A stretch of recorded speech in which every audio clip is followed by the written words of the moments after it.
Good morning.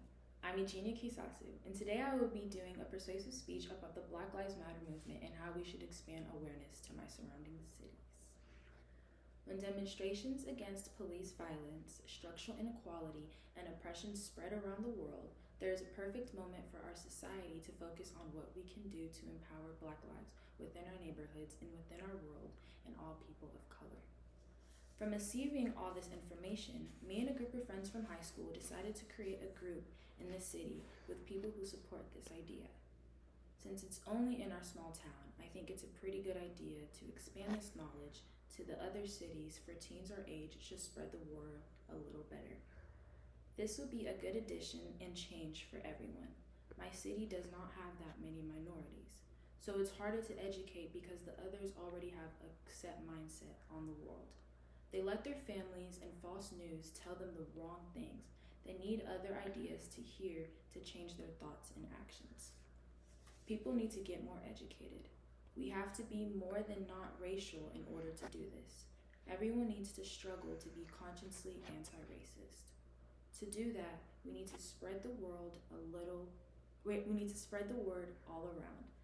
Like Titch once said, if in our daily life we can smile, if we can be peaceful and happy, not only we, but everyone will profit from it. This is the most basic kind of peace work. Teens in this day and age have a powerful way of influencing others. They are very passionate about the things that interest them, and we are motivated to make a change for the future of our kids, family, and especially us. This problem won't be easy to do, but there are a lot of ways we can help it get a little better. The movement itself is amazing and has helped share really good awareness that we needed. Since the last popular social injustice happened, people have started to become really quiet again. This isn't good at all. In the past few months, we have organized plenty of protests in our cities. We got to see the good and bad in our community, which made me very upset. This took a toll on everyone, which made it even better to start this group in the first place. We started a Facebook group where people could post videos and say what's on their mind so we can build our audience. You probably know about this horrible tragedy that happened in May. George Floyd, an African American living in Minneapolis, Minnesota, where he was violently murdered by a police officer who kneeled on his throat for more than 8 minutes. As 3 others supported the first officer and heard George call out to them, "I can't breathe." After this happened, we started to immediately speak out in our community. This is recurring events that aren't stopping at all. Marian Anderson said, "No matter how big a nation is, it is no stronger than its weakest people. And as long as you keep a person down, some part of you has to be down there to hold him down. So it means you cannot soar as you might otherwise." This quote inspired me and the rest of my friends in the community, and it's helped us along the way. This goes back many years ago. Brock Turner, a white student at Stanford, was convicted of 3 criminal sexual assault charges in 1982. He only spent just 6 months in prison for his acts. Related to this, there are so many times where a Black person is accused of minor offenses and has served in prison for years and years, while white offenders get off more easily for horrendous crimes. My city is fully populated with Trump supporters, and the worst, the racists. Throughout the years, I was brainwashed to think that they are superior. I would always follow the rules and always thought they were right about everything. I know it needed to stop, which brings another reason why we decided to make this group in the first place. We aren't the only group in Dallas that's facing this issue. If we partner with other teams around the city, it could easily duplicate the awareness of Black Lives Matter movement from around the cities that need to be impacted. People deserve to know what we deal with and need the room to learn about others' ideas.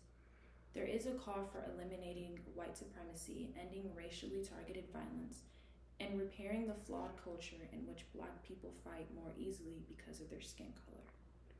This attempt to fix racially targeted structures extends to many sources, such as education programs, employment, work openings, healthcare, and police and prison, which are the most talked about today.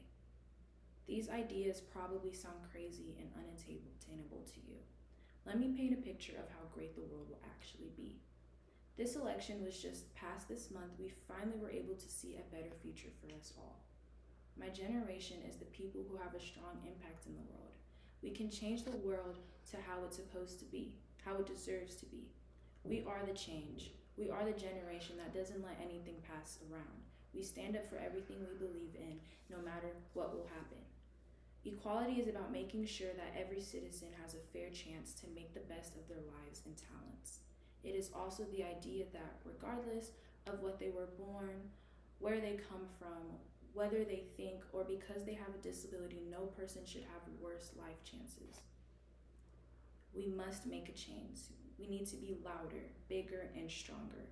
In conclusion, with the expanding the causes to teens all around, to start doing more protests and awareness, the community activism that moves to defund the police to work on spending the revenue on stuff like housing programs or education structures that are adversely impacted by African Americans, along with appointing people to office that can make a concerted commitment to guarantee that Black people in other fields will get equal care and resources. Now is the moment for people of color in the neighborhoods to unite for them, straighten their voices, and take action. Thank you.